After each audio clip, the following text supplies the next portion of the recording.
Hello बच्चों, lesson 1 the portrait of a lady, जिसको लिखा है खुशवंत सिंह ने। और ये the portrait of a lady ये पब्लिश्ड हुआ था 2007 में। चलिए स्टार्ट करते हैं story. My grand mother, like everybody's grand mother, was an old women. She had been old and wrinkled for the 20 years that I had known her. People said that she had once been young and pretty and had even had a husband, but that was hard to believe. My grandfather's portrait hung above the mantelpiece in the drawing room. He wore a big turban and loose fitting clothes. His long white beard covered the best part of his chest, and he looked at least 100 years old. He did not look the sort of person who would have a wife or children.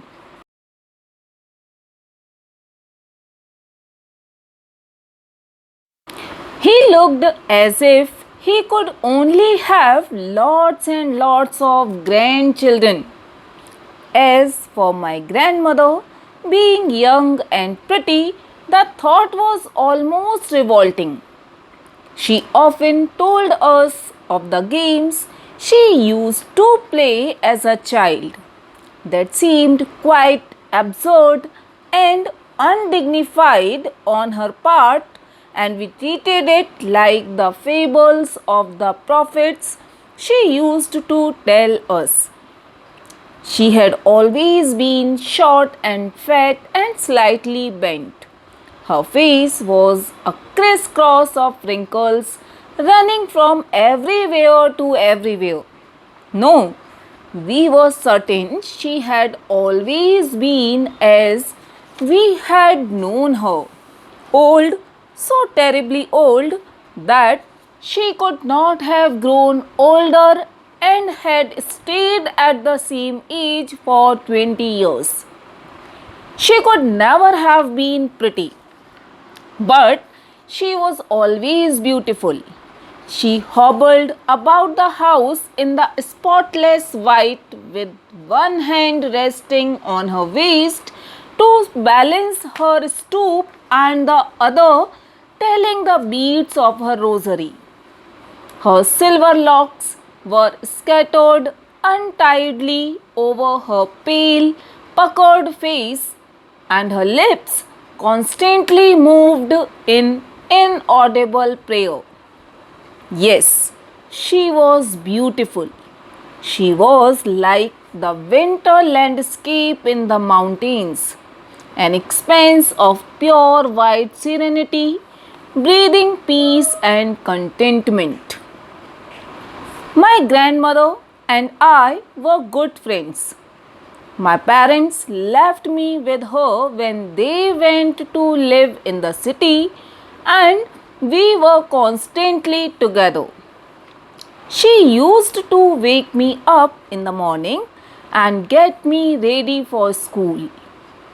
She said her morning prayer in a monotonous sing song while she bathed and dressed me in the hope that I would listen and get to know it by heart. I listened because I loved her voice but never bothered to learn it. Then she would fetch my wooden slate, which she had already washed and plastered with yellow chalk, a tiny earthen ink pot, and a red pen, tie them all in a bundle, and hand it to me. After a breakfast of a thick steel chapati with a little butter and sugar spread on it, we went to school. She carried several stale chapatis with her for the village dogs. My grandmother always went to school with me because the school was attached to the temple. The priest taught us the alphabet and the morning prayer, while The children sat in the rows on either side of the veranda, singing the alphabets or the prayer in a chorus. My grandmother sat inside reading the scriptures. When we had both finished, we would walk back together. This time, the village dogs would meet us at the temple door. They followed us to our home, growling and fighting with each other for the chapatis we threw to them. When my parents were comfortably settled in the city, they sent for us. That was a turning point in our friendship. Although we shared the same room, my grandmother no longer came to school with me. I used to go to an English school in a motor bus.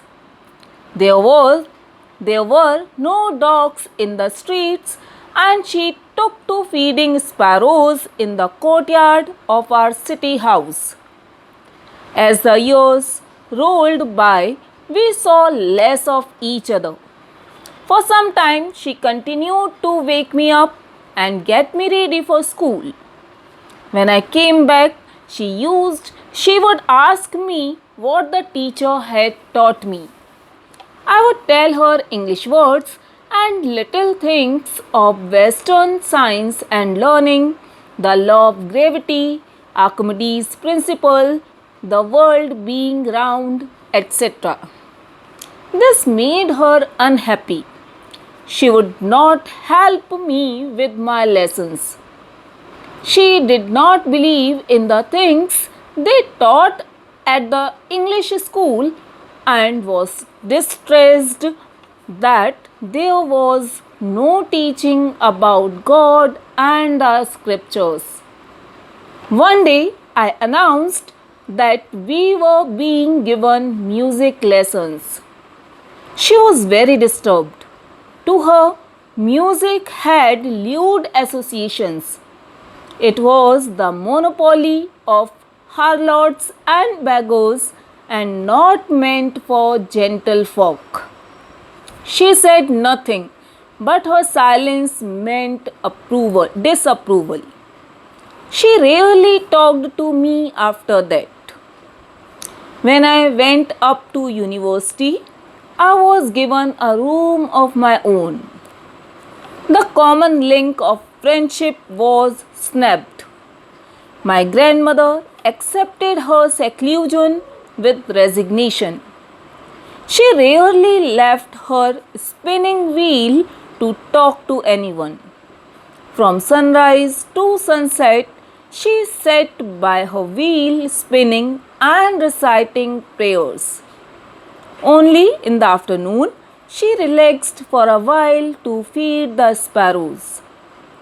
While she sat in the veranda, breaking the bread into little bits, hundreds of little birds collected round her, creating a veritable bedlam of chirpings.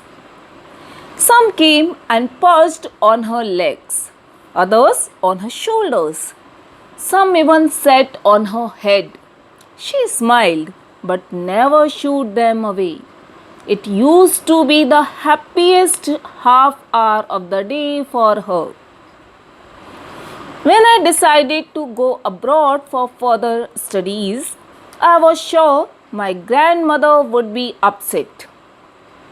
I would be away for 5 years, and at her age, one could never tell. But my grandmother could. She was not even sentimental. She came to leave me at the railway station but did not talk or show any emotion. Her lips moved in prayer. Her mind was lost in prayer. Her fingers were busy telling the beads of her rosary. Silently she kissed my forehead, and when I left, I cherished the moist imprint as perhaps the last sign of physical contact between us. But that was not so. After 5 years, I came back home and was met by her at the station. She did not look a day older. She still had no time for words, and while she clasped me in her arms, I could hear her reciting her prayers. Even on the first day of my arrival, her happiest moments were with her sparrows, whom she fed longer, and with frivolous rebukes. In the evening, a change came over her. She did not pray. She collected the women of the neighborhood, got an old drum, and started to sing. For several hours, she thumped the sagging skins of the dilapidated drum and sang of the homecoming of warriors. We had to persuade her to stop to avoid overstraining.